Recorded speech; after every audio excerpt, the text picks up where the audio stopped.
New Connections doesn't really qualify as a small nonprofit. We're really tiny. In fact, until this summer, we had one paid staff person, a quarter-time executive director, and that would be me. So that doesn't stop us from having a really big, beautiful mission.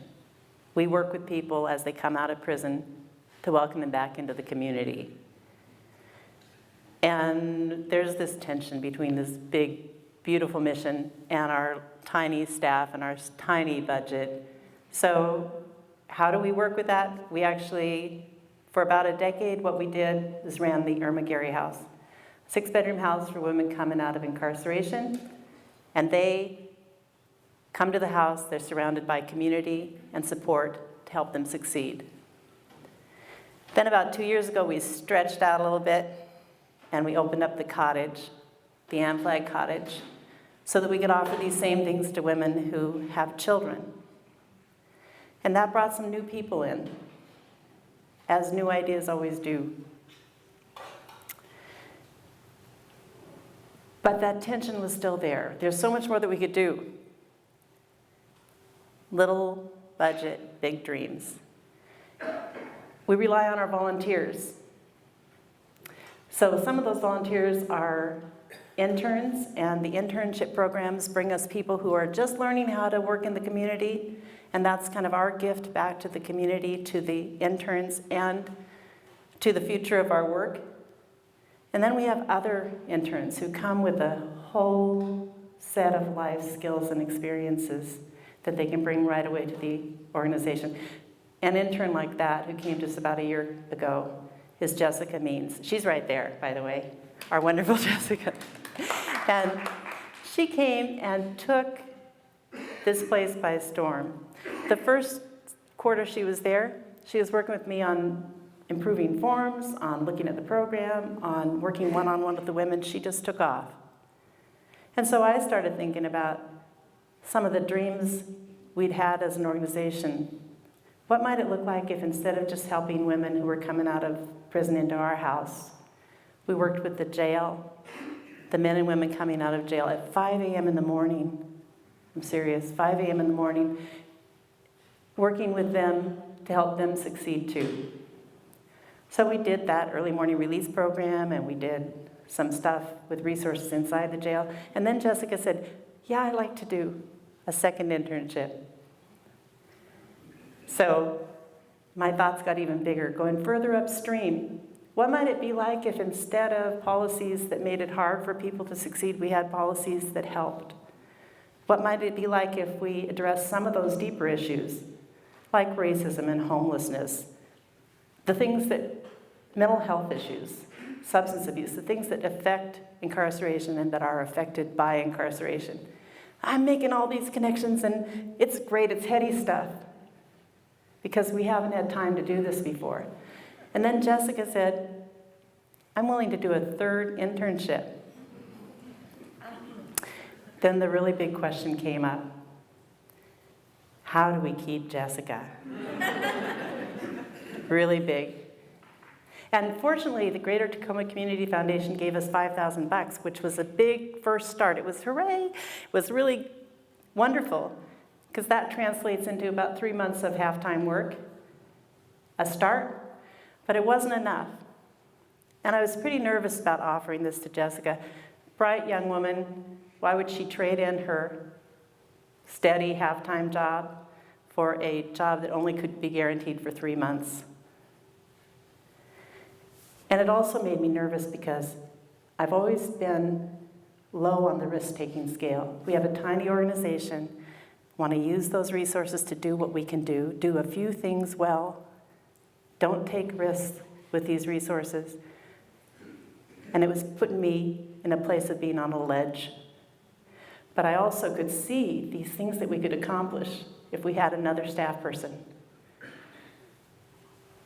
It made me think about risk-taking in general and about how this place started. So you may not know the story of Irma Gary House, but when it started, it was a tiny one-bedroom house, and it was on dirt. So the dreamers lifted it up, and put it on some temporary footings. We're going to come back the next day to put the foundation under it. And they came back the next day. The thing had fallen off its footings. Literally, the house had fallen back to the ground. And instead of giving up, they lifted it back up again. They put a foundation under it, blew the roof off, another floor on top of it, a new roof on, and it became Irma Gary House, where women have been housed for more than a decade. And it was because they were willing to take that risk that we have that house. So I'm thinking about this and saying, I'm going to talk to Jessica. I'm just going to take a chance. And instead of saying, are you out of your mind? She literally jumped for joy at the prospect of working with us. So now we're on to a new level. How do I manage to keep that going? And Jessica and I are sitting at the table at New Connections talking about the year ahead, and we get a phone call. It's Michael Mira from the Tacoma Housing Authority inviting us to a board meeting, and he says, there might be some funding in here.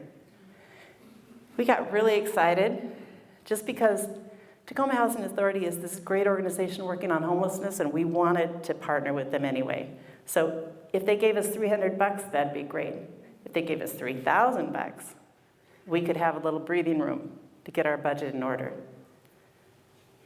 We go down there, and Jessica and I are standing at a podium. It all seems to be going pretty well. And Jessica talks, and then I talk. I reach over to the microphone to talk. And about 5 minutes into it, somebody says, you know, that's not really a microphone. It's just a microphone stand. And I was like, oh, I'm such a dork. It was so humiliating. But somehow they laughed and we laughed, and it was okay. And despite that terrible technology faux pas, we got a call the next day saying that THA had decided to give us not $300 or $3,000, but $28,000. Now, some of you work for bigger agencies, but for New Connections, that's more than half our budget. And that funding meant that we could look at developing these programs. We could look at a longer run. We could look at partnering with people who could help us leverage what we had to affect more lives in better ways. It was so exciting. And listening to this story, it would be easy to say, okay, that was the hidden gift. That $28,000 was the hidden gift. Or to say, like I often think, Jessica, that's the hidden gift. She's the hidden gift. But the truth is a little deeper than that. New Connections has been receiving wonderful hidden gifts for many years, our whole history. We have our volunteers, our board members, the folks who come and help us out on the one-on-one, the ones who repair our buildings and keep us from falling apart in so many ways. And especially, we have the women who've come through our program who then come back and reach back into their old lives to help other women come forward. We have peer navigators who are former residents. We have an intern this quarter who's a former resident. And we have a great board member who's a former resident. These are inspiring women.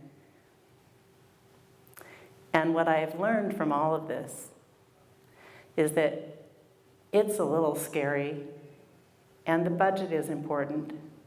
We have to keep the budget in mind. But when we take risks that are based on the needs of our mission, when we follow that mission into scary places, the people and the resources will come. If we follow our mission, we will find the greatest gifts of all. And that's my story.